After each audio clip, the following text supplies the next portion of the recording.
In the last few days, we have seen that themes such as trust, faith, and confidence in the Lord have been quite prominent. And we have also seen that the Lord has invited us to be persistent, to put our whole heart and soul in whatever we do. Now we see that today's gospel reading will also carry on from where we left off. And therefore, in today's gospel reading, we see that the man has complete faith and trust in Jesus. He is blind, he wants to see. And he shouts on top of his voice so that the Lord may hear him. In spite of the people telling him to keep quiet, we see that the man is persistent. And finally, his faith is rewarded. Similarly, in today's first reading from the book of Revelations, we see that the reading reminds us that God sent his angel to John, who bore witness to the word of God. Now, in today's gospel passage, we see that Jesus says, "Your faith has made you well." Now, what is the context of this statement and how can we apply it to our own lives? Let's find that out during today's episode of Tea Time with the Word.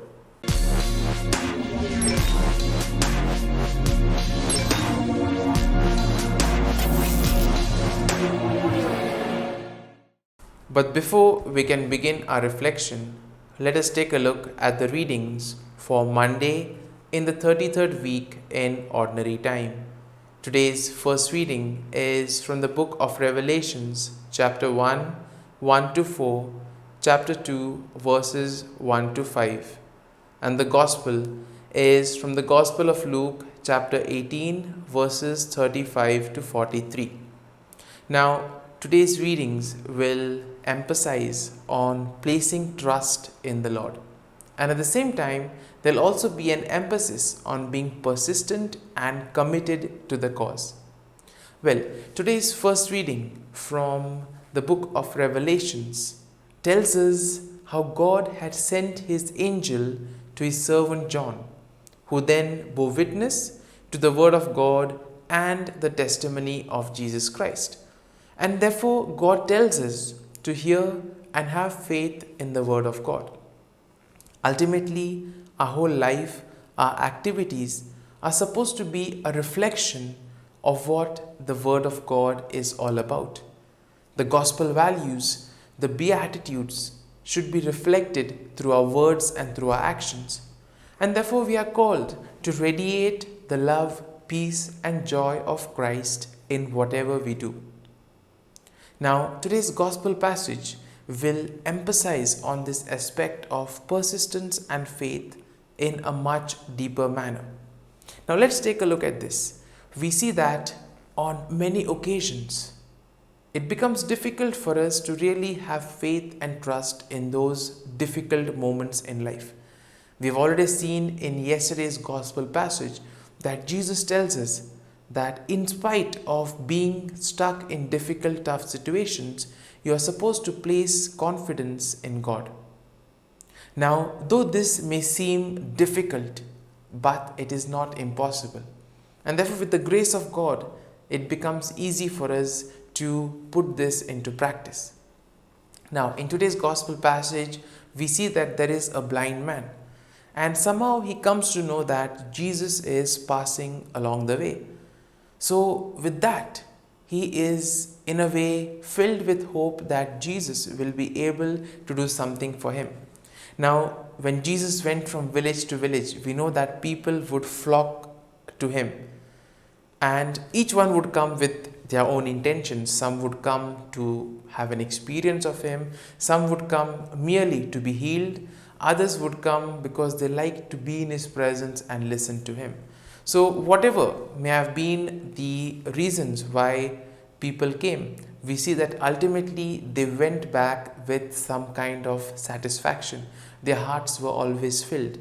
And similarly in today's gospel, we see that this man is also rewarded for his faith and trust in the Lord.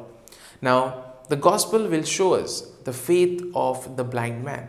And it is the faith of the blind man in Jesus that made him well again. Jesus was able to heal him because of the faith that he had. That is why when Jesus says, "Your faith has made you well," it means that there requires some effort on our part as well. The Lord gives us the grace, the Lord is ready to help us. But if we are not willing to accept it, if we are not receptive, then it will have no effect on us. And that is why Jesus emphasizes on having faith and trust in Him. And in the Gospel, we see that the man only heard that Jesus of Nazareth was passing by, and immediately he cried out, "Jesus, Son of David, have mercy on me." Now we see that in spite of the people telling him to stop shouting, in spite of being rebuked by the people, this man kept on crying. He never remained silent. And in spite of the fact that people were trying to silence him, he never stopped calling to Jesus. Now there is something quite interesting in this aspect. We see that sometimes our way of practicing our faith may be hindered by those who do not want us to do it. Now, there are various examples where we see that people have been stopped forcibly from practicing their faith. What this example of this blind man tells us that we need to be persistent, that if we really want to have an experience of Jesus, nothing can stop us from having the encounter and being connected to Jesus. And therefore we see the cry of the blind man was heard by Jesus in that crowd. You can imagine it was quite a crowded place. In spite of that, Jesus was able to hear the cry of this young man. Now, here we come to know that the Lord never abandons us. He's always attuned to us. He knows what we want. And that gives us a lot of confidence to place our faith and trust in the Lord. And we see that Jesus will always listen to our cries and heal us. In some way, all of us are blind. Spiritually, we all require healing. And therefore, we ask the Lord to give us the grace so that we too may be spiritually free, that we too may be able to see the world as it is, that we may perceive reality as it is, that we may put aside all our differences and prejudices and accept the world as it is. So as we reflect on today's readings, let us pray for this grace, that we too may be able to place our faith and trust in the Lord, and together we may be able to help Him build the kingdom of God. Amen.